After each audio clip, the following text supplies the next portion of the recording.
natin sa ayan. Hindi ganun yung tsura yan.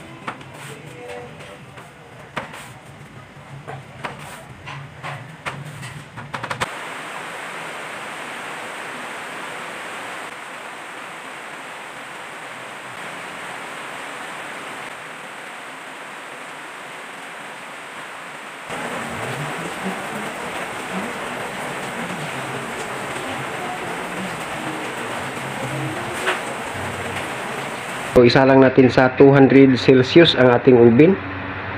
So, ayan mga idol, luto na siya. So, naluto natin siya ng 15 minutes. So, ngayon, hainin na natin. So, ayan mga idol, nahain na natin. At ito ang ating finished products. So, sana'y nagustuhan nyo ang video na ito. Kung nagustuhan nyo, lagyan nyo lang ng like. At pakishare na din. At hanggang dito na lang, hanggang sa susunod. God bless po sa ating lahat and happy baking!